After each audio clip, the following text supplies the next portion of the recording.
Hello, good morning everyone. So today I Sambhav Walia of BESC Group Y, roll number 231099480 will discuss the CPU implementation and design of CPU in HTML code. And I will also discuss the advantages and disadvantages of hack CPU code. So this diagram is CPU architecture which I am going to use to implement and explain the HTML code. So CPU is made up of a number of logic gates which include MUX, ALU, A and D register. So let's start with a normal diagram. First step to implement the code is to identify the API which specify input and output pins and function of CPU. So as we can see, the input pins are enum, instruction and reset. So instruction input come from the instruction memory, which is the value of selected instruction memory. The instruction can be A or C depending on what we have chosen. On the other side, in it is the value of currently selected data memory register and value that CPU used to perform its operation. We can see the diagram that how CPU is connected with instruction data memory. As we can see, the CPU receives instruction input from instruction memory and accept the value of chosen data memory register as one input that reset the input indicate whether to return the CPU to its starting state or to restart the CPU operation from the starting.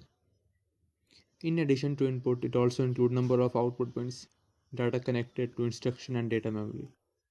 As these output pins are called WriteM, OutM, AddressM, and PC program counter. In CPU architecture, we can see ALU provided output that is written to data memory.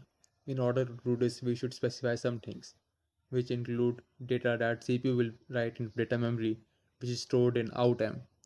Second, address of write operation in data memory.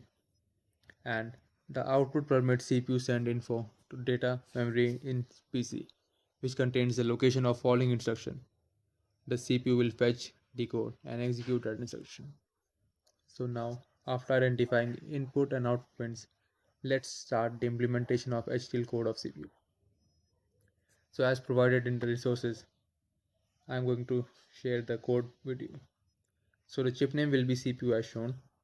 Its input pins will consist 16-bit enum, 16-bit instruction, reset, and the output pins will consist 16-bit outem, writem, 15-bit addressm, and 15-bit program counter.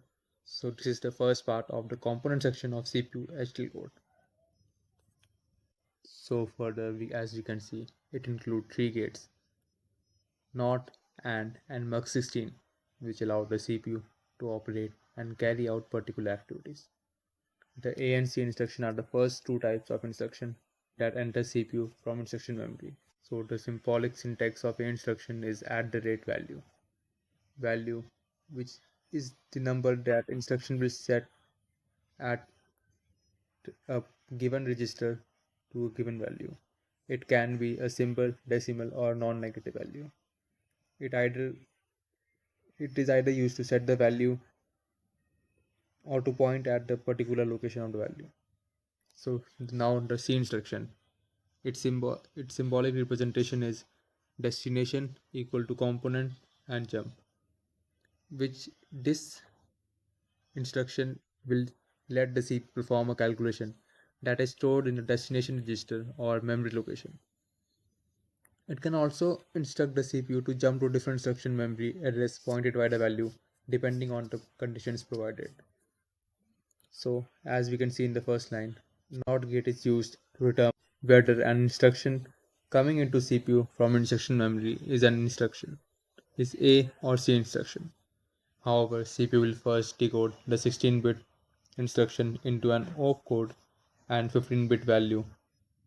If opcode is 0, the instruction is A, while the opcode is equal to 1, the instruction will be C.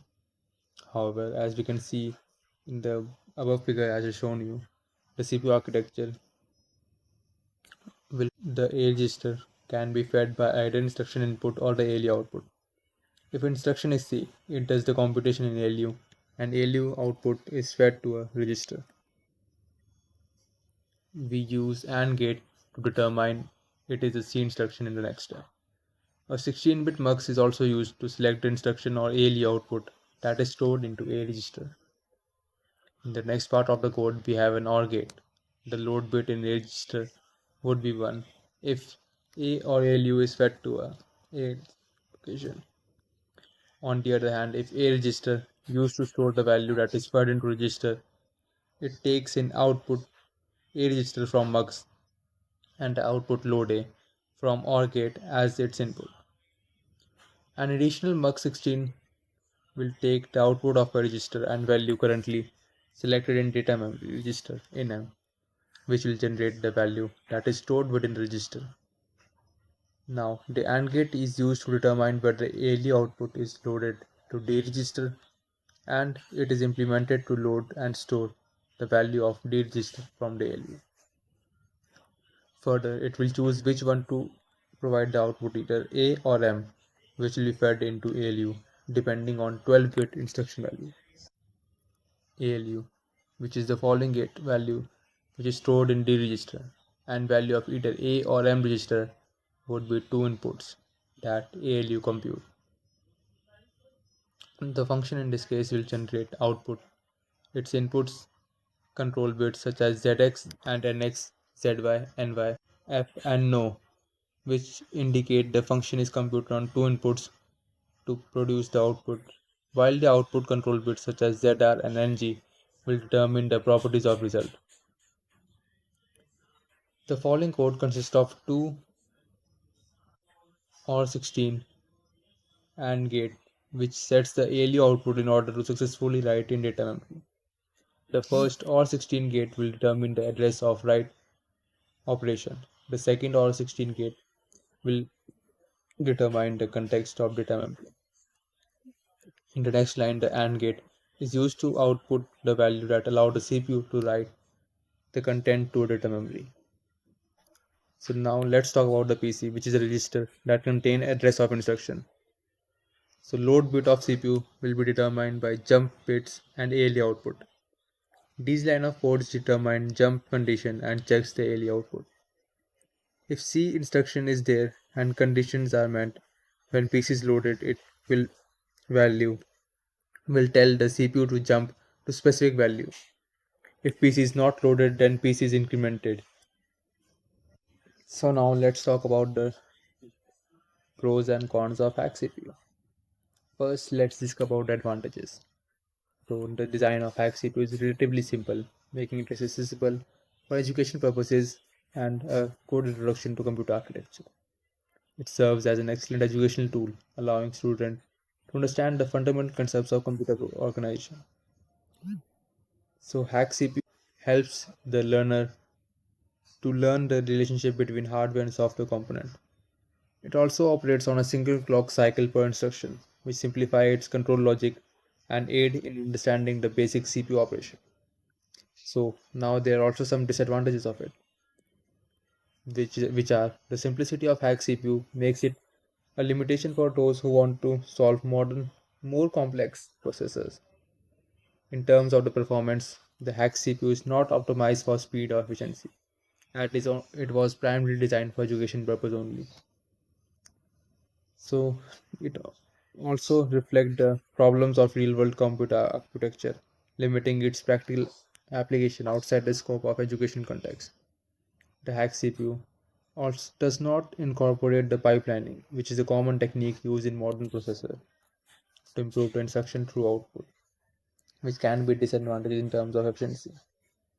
In short, while the hack CPU is excellent for educational purposes and understanding basic computer architecture principle, its simplicity and lack of real-world optimization make it less suitable for particular practical application or in-depth exploration of advanced concepts. So now that's all from my side. This is the way I understood the hack CPU code and its implementation. I also shared some advantages and cons of it. Thank you.